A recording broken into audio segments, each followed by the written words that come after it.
इस कहानी के सभी पात्र और घटनाएं काल्पनिक हैं, जिसका किसी भी व्यक्ति या घटना से कोई संबंध नहीं है।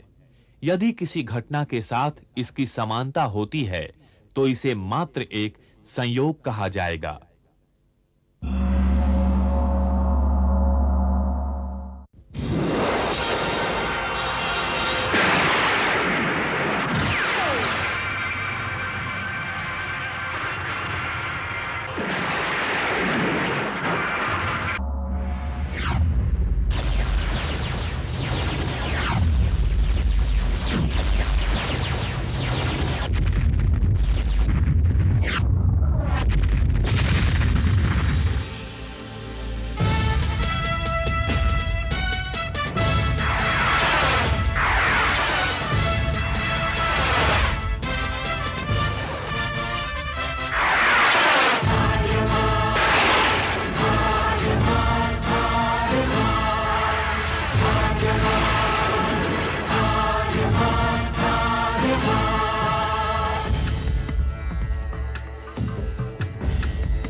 दिग दिगंत और अनंत तक गूंजायमान है।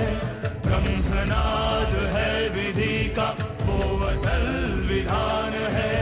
धर्म की अधर्म पर विजय का वो प्रमाण है। जायमान है वो अटल विधान है। विजय का वो प्रमाण है। ब्रह्मांड का महान योद्धा आर्यमान है।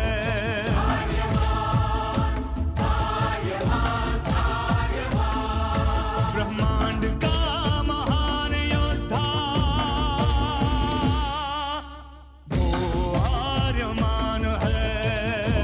आर्यमान है।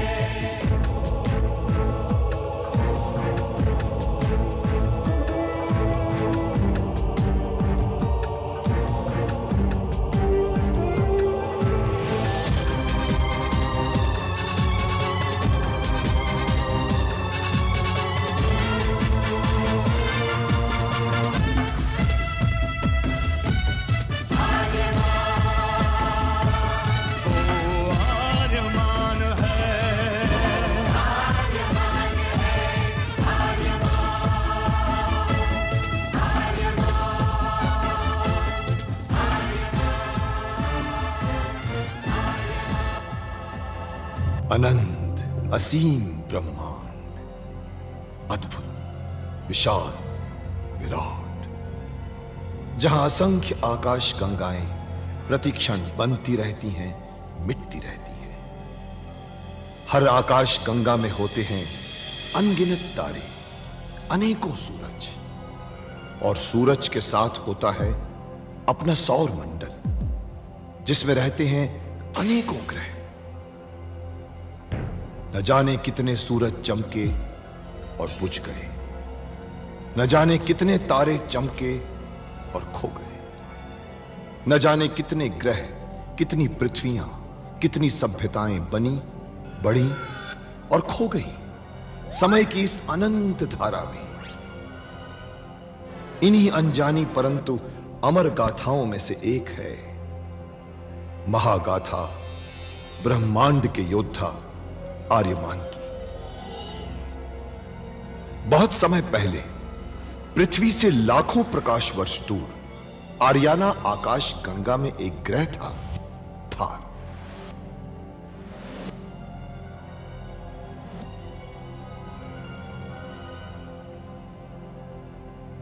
थार एक रेगिस्तान था, पानी की बूंद नहीं थी, फिर भी पूरे ब्रह्मांड के लिए मूल्यवान था थार, क्योंकि थार में थी ऐसी खाने जहां से दुर्लभ जीवनदायी पदार्थ निकलता था, जिसे थारस कहते थे।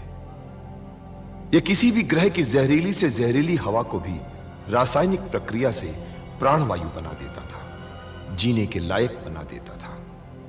कहावत थी, थारस जिसके वश में, पूरी आकाश गंगा उसके वश में। आर्याना आकाश गंगा की संरक्षक संस्था ओमियान के नियमों के अनुसार थारस को कोई भी व्यक्ति अपने वश में नहीं कर सकता था। यहां तक कि थार ग्रह का राजा जारांत भी नहीं। राजा होते हुए भी जारांत अपना राज्य गणतंत्र प्रणाली से चलाता था। खानों से निकलने वाले थारस का 25% भाग ही थार ग्रह के हिस्से में आता था।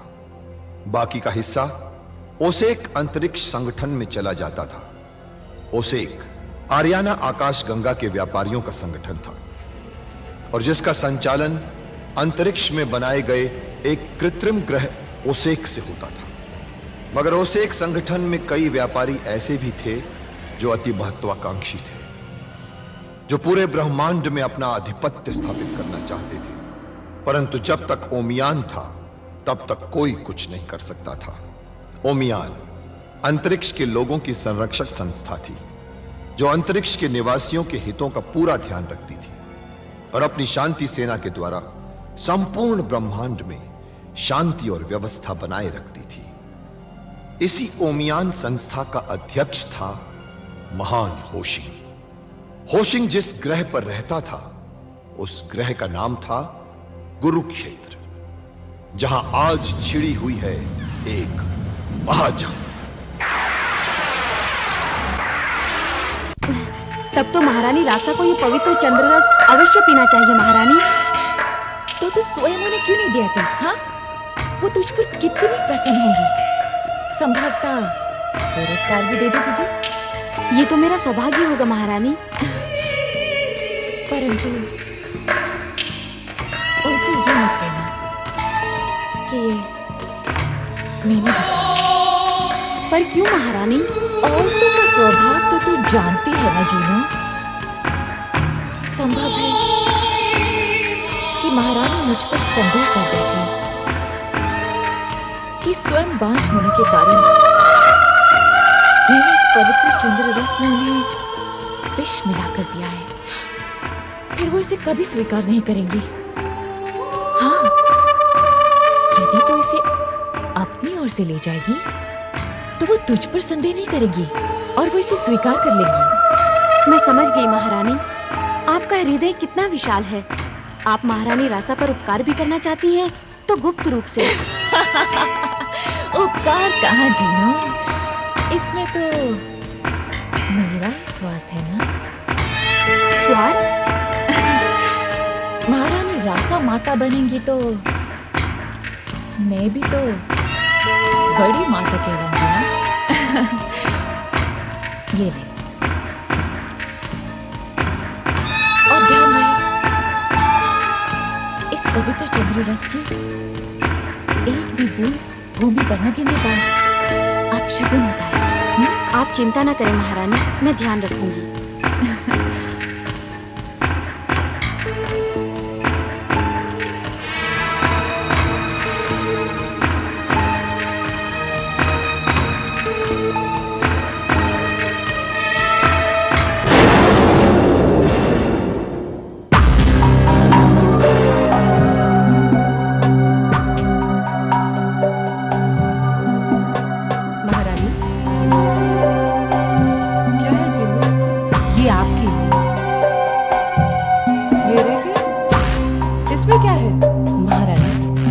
पवित्र चंद्ररस है। भारतीय कुल परंपरा के अनुसार इसे पीने से संतान चंद्रमा की तरह सुंदर होती है। अच्छा, तब तो मैं इसे अवश्य पीऊंगी। ला।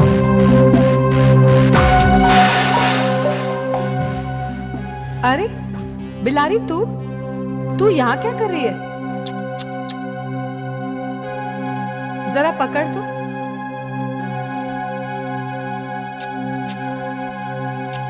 बिलारी, आ ना। महारानी, चंद्ररस। ठहर ना।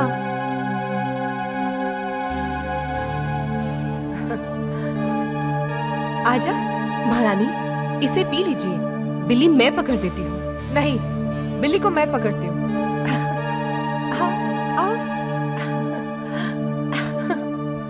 महारानी, आपको इस अवस्था में ज्यादा भागदौड़ नहीं करनी चाहिए।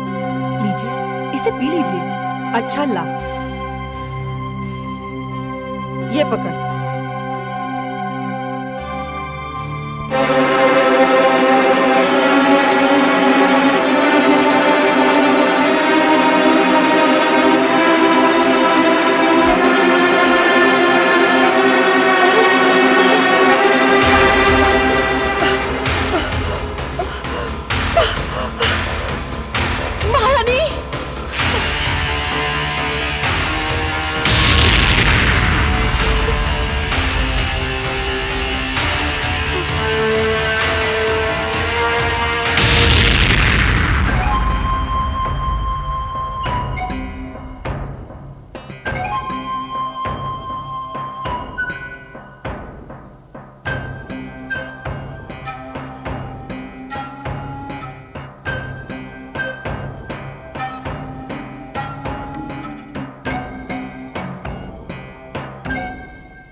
मुझे विष देकर मारने का षड्यंत्र किया गया था। जब कभी शुभ जन्म लेता है, अशुभ भी उसके साथ जन्म लेता है।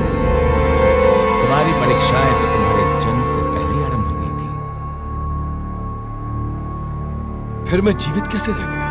जीवन जिसे बचाना चाहे उसे कौन बचा सकता है? तुम्हारे साथ तो जन्म जन्मांतर से अर्जित तुम्हारी शक्ति थी। तुमने अपने और अपनी मां पर हुए प्राण गर्भ में रहकर एक योद्धा की तरह मुकाबला किया।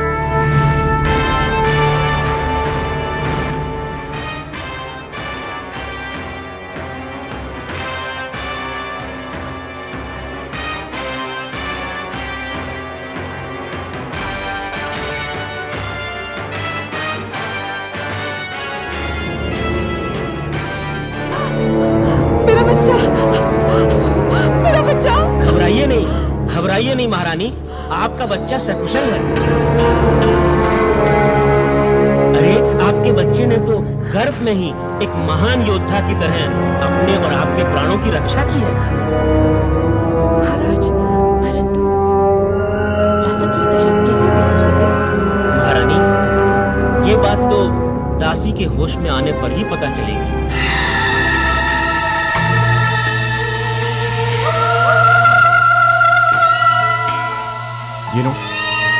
महारानी रासा बेहोश होकर कैसे गिर पड़ी? क्या इन्होंने कुछ खाया पिया था? नहीं महाराज। संभव है महारानी रासा दुर्बलता के कारण बेहोश होकर गिर पड़ी हैं। नहीं महाराज, दुर्बलता नहीं, कोई अन्य कारण रहा होगा। क्योंकि जब मैंने महारानी का परीक्षण किया तो उनका पेट आग की तरह तप रहा था। महारानी के प्राण बच गए, यही हमारा सौभाग्य है महाराज। और थार के भविष्य के भी। महाराज, अब महारानी को पूर्ण विश्राम की आवश्यकता है। मैंने इन्हें नींद की औषधि दे दी। महारानी जितना सोएंगी उनके लिए उतना ही लाभदायक होगा। ठीक है।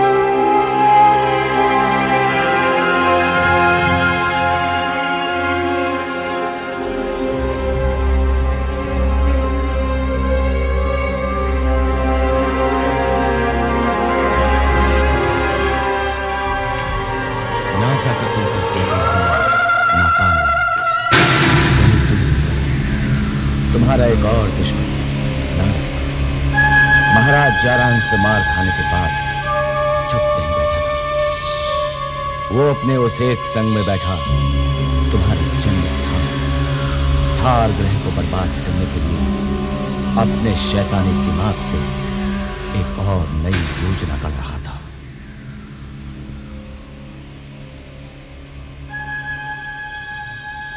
कुर्बक, थार की आय का स्रोत क्या है? खानों से निकलने वाले थारस के मूल्य का 25%। और कुछ नहीं। और इस समय थारस के खानों का अधिकार किसके हाथों में है? जाहिर सी बात है, हमारे। और यदि हम उन्हें उनका 25% देना भूल जाएं, तब क्या होगा? तब होगा क्या? वो अमियान के पास जाएंगे, शिकायत करेंगे, अंतरिक्ष समुदाय के सामने न्याय की भीख मांगेंगे। और क्या? और न्याय में समय लगता है कुर्बक। जब तक उनको न्याय मिलेगा तब तक वो क्या करेंगे? उनके पास भूखे मरने के अतिरिक्त कोई मार्ग नहीं होगा। परंतु स्वामी नारायण, ओमियान अवश्य हमसे नाराज हो जाएगा। होने दो। ओमियान में हमारे स्वार्थों की देखभाल करने के लिए वहां राहु है ना, वो उन्हें ऐसा कोई भी निर्णय नहीं लेने देगा जिससे हमारी हानि होती है। आखिर हम थारस के लाभ में से एक हिस्सा राहु को किस लिए देते हैं? परंतु अंतरिक्ष समुदाय के समक्ष हमारी छवि का क्या होगा? कुर्बक, छवि उन मूर्खों की खराब होती है जो आदर्शों और सिद्धांतों पर चलते हैं, जिन्हें धन से अधिक नैतिक मूल्यों से प्यार होता है। कुर्बक, हम उन आदर्शों और सिद्धांतों के पक्षधर नहीं हैं। ओमियान के पुरखों को अपने धर्म और सत्य की रक्षा करने दो। हमें अपना और अपने भागीदारों का लाभ देखना है। पूर्वक सत्ता उसी की होती है जिसके पास धन होता है। और एक बात याद रखना, धन से ही सब कुछ खरीदा जा सकता है। अर्थात आज के बाद जारांत को 25% देना बंद कर दो। परंतु जरात को कुछ ना कुछ तो उत्तर देना ही पड़ेगा स्वामी नारद। कह दो कि हमारे लेखाकारों से गणना करने में कोई भूल हो गई है और हम अपने बही खातों का लेखा जोखा कर रहे हैं। लेखाकारों ने गणना में भूल कर दी? आज तक ऐसा नहीं हुआ। कहीं नारद हमारे साथ कोई चाल तो नहीं चला। नारद पर संदेह करने का कोई कारण नहीं है महाराज। वो चाहता तो पहले भी ऐसा कर सकता था। नारद स्वयं महारानी रासा से विवाह करना चाहता था। संभव है आपसे हारने के बाद उसका प्रतिशोध वो इस तरह से ले रहा है। यदि ऐसा है महाराज तो हमें ओमियान में निवेदन करना चाहिए। हाँ, अंतरिक्ष व्यवसाय नियमों के अनुसार यह हमारा अधिकार बनता है। मैं तुरंत ओमियान की आपातकालीन बैठक बुलाने की प्रार्थना करता हूं।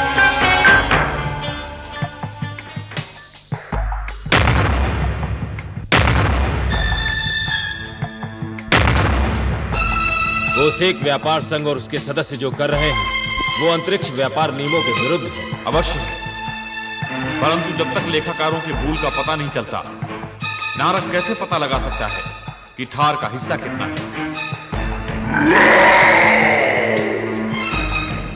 महान होशी, नारद के लेखाकारों की भूल का दंड थार को क्यों मिलना चाहिए? यह तो सरासर अन्याय है। और यदि गणना ये बताए कि लेखाकारों की भूल से थार के भाग में 25% से अधिक धन आ गया है, तो क्या होगा? क्या जारांत अधिक पाई हुई राशि लौटाएंगे या उसकी भरपाई ओमियान के खजाने से होगी? यदि हिसाब किताब से यह निकलता है कि थार के हिस्से में 25% से अधिक राशि आ गई है, तो न केवल हम उसे लौटा देंगे, बल्कि उस पर ओसेक व्यापार संघ को हम ब्याज भी देंगे। नारद, लगता है ओमियान को और विशेष रूप से महाराज जारांत को मुझ पर विश्वास नहीं रहा। लेकिन मैं महाराज जारांत को यह अवगत कराना चाहूंगा कि मैं अपनी व्यक्तिगत भावनाओं को अपने व्यवसाय के बीच नहीं लाता। तब तो तुम्हें जारांत का प्रस्ताव स्वीकार करना चाहिए। अवश्य, इसमें मेरी भी सहमति है।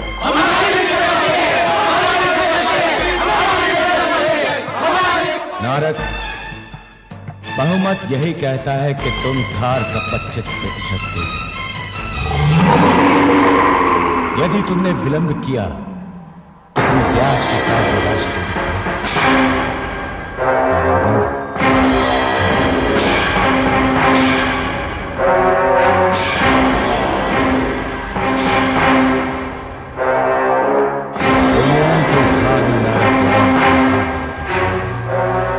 थार ग्रह में एक और मृत्यु योग तुम्हारी प्रतीक्षा।